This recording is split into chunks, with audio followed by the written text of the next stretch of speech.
And welcome to Me and My Golf TV. You've joined us here at the Asprey, and Andy, it is the Impact Show. What have the viewers got in store for them today? We've got two lovely bottles of water here, and these are going to help you get your golf club on plane and improve your swing path. So make sure you stay tuned to take charge of your game.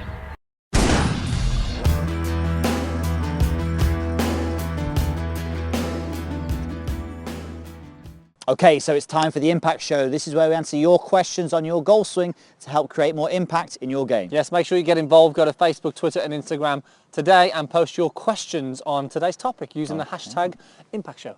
Impact Show. Right, so today's topic is actually about the swing path. And I think the majority of questions, Andy, that we were given, there were a lot of, thanks again so much for the comments. They fuel our questions, video should I say. The biggest one we got was the out to in path. Okay, so Gary Jones has asked, he slices the golf ball, struggles with a slice, his path is very much out to in.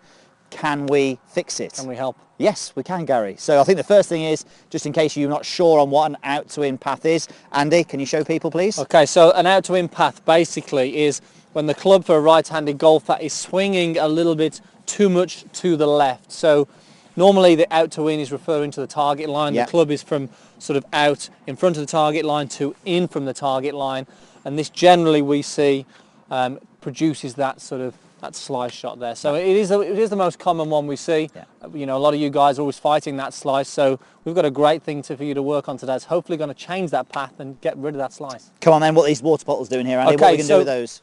Key thing that we always say, we do a lot of coaching, we get a lot of our students to go away and practice, and we get them to use negative feedback. We want to know, and we want them to know if they're doing something wrong, because we know feeling really is very different. So we're going to use 2 bottles of water here for negative feedback. So we're going to position these in a way that's going to, if I do an out to in swing path, I'm going to know because I'm going to hit these bottles over. So we're going to set these up. So first of all, let's show you how to set them up. They're empty, by the way, just so they're safe if we hit them.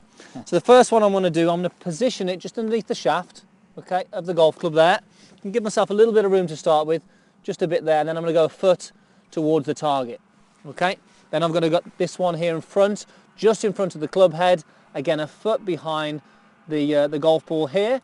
Now this has now created a pathway for me. Yeah. Now, if you're somebody who swings out to in considerably, then in the downswing there's a chance you're going to hit this one, hit the golf ball, and there's a chance you could take this one out as well. Good thing with that as well, you notice there, if Andy were to have an out to in or an outside, backswing, yeah, he's going to hit this one here as well. So it actually helps your backswing and your downswing. And the great thing about this is giving you some feedback and a very visual representation there, so you can really get the feeling of moving your path between these 2 points. And I think the great part about this, it's forcing you to do a movement. And do you know what? When there's things in the way, it's interesting how many people change faster because they don't want to hit these things. It's very interesting, and that is because at the end of the day, people find it very difficult to change.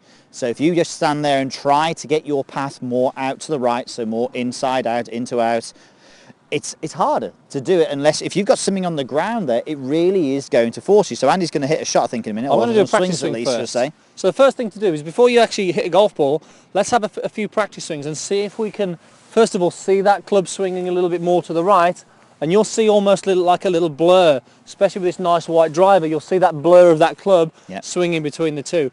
And it's, you know what? It's so easy without the golf ball there, but it's certainly going to create a different feeling to what you'd normally do if you're somebody who swings out to in. It's interesting. Just to have another go, sorry, Andy, with the practicing, but just do the chip and run length swings that we do as well. So actually with some people, we get them to do it with a chip and run length swing, or even a putt length swing. You know, even if we would just take the club back to my hand here and then go through, just learn what it feels like to get that club going out to the right. So you can see he is not going out to in, he's not over the top of the swing plane, he is getting that club path out to the right. And if you can practice that, own that, do it as many times as you can. You know, it's like credit in the bank. Every time you swing down over the top, you're taking money out of the bank. Every time you do one of those, you're putting the money back in. So get that golf club swinging out to the right. So Andy's only thought on this is that he must miss these water balls and he must send that club out to the right. Okay, right. Put him under pressure here, Pierce. No problem. Okay, so I'm really going to work at this harder. So I'm going to see if I can really get that club working more inside and more out to the right.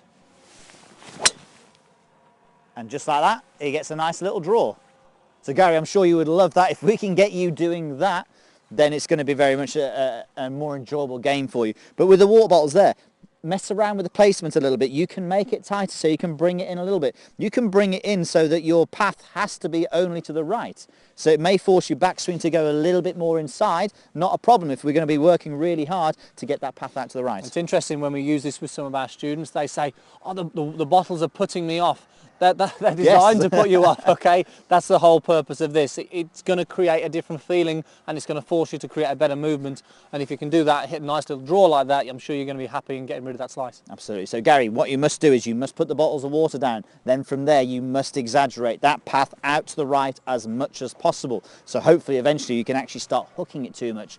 And then obviously, you'd have had a lot of golf in between getting to that stage. One quick one, if you miss the bottles and it still goes right, it means that the face is doing an issue. So just you know, something to bear in mind, that the face needs to do a good job also. Yeah, absolutely, absolutely. Okay, guys, hope that helps. Gary, hope that helps. You post your comments down below. Gary, let us know if that slice turns into a 3 or 4 yard draw, please. And we'll look forward to seeing you soon on Me and My Golf TV.